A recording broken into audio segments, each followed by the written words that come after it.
What's up, duelists? We're back with another video here. We are showing off random decks that we can get wins with in the KC Cup.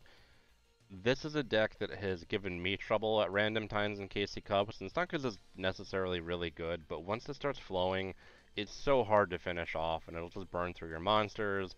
It'll have a ton of life points and just effects that work off that. So as you can see on screen here, I'm talking about the Aromage deck.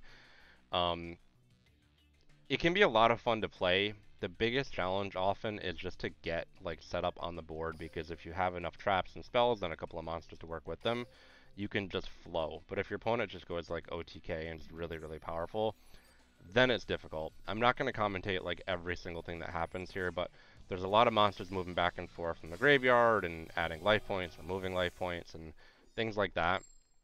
Um, but this is a good example of how this deck just makes it so you don't go away easily. You just fight on until you're ready to take over, and that's pretty much what happened here. So gardening. I got a monster, gain life points. I started off with life points boost for my skill, so I'm up to 6,000 now. That is a lot. Not expecting to see a Red Eyes deck here, but regardless. Not going to destroy me here.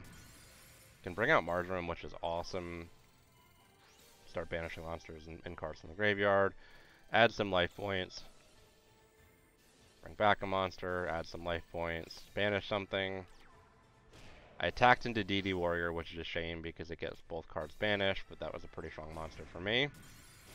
And here's that kind of survivability that I was talking about. No monsters. Can bring back something, and then we gain life points, force our opponent to use the Red Eyes to destroy it, so we'll survive here. Of course, add some life points, add some more life points. Destroy something, but we get destroyed in the process, so that wasn't great. And summon something else to kind of hold on for a little bit. Destroy one of his monsters. He's bringing something back.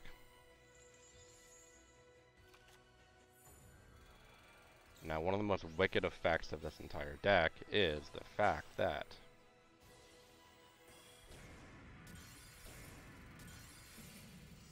we have Aroma Gardening, so he didn't play this perfectly, and I'll pause here quickly. With Aroma Gardening, when your opponent's monster declares an attack while your life points are lower than your opponent's, you can special summon one Aroma monster from your deck. Really, really powerful with Bergamot here, because if your life points are higher than your opponent's, you inflict piercing damage, and if you gain life points, this card gains 1,000 attack and defense, so it's a pretty big deal, and our opponent knows that. So we gain life points. We're up to 3,900 with everything, stronger than anything else in the field, and our opponent's not going to be able to deal with that, because we can add life points during our opponent's turn too. There's just nothing strong enough, and it's going to be very difficult for him to jump over that. So we held on for quite some time, and came back with the win there, and this kind of really speaks to the power of that deck.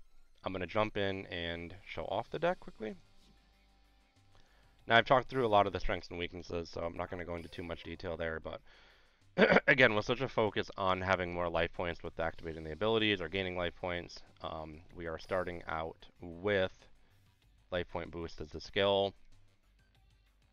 Two of these, I'm not going to name everything, two of these. We want to get our tuners out here because the level 5 the level 5 synchro, Rosemary here is really good.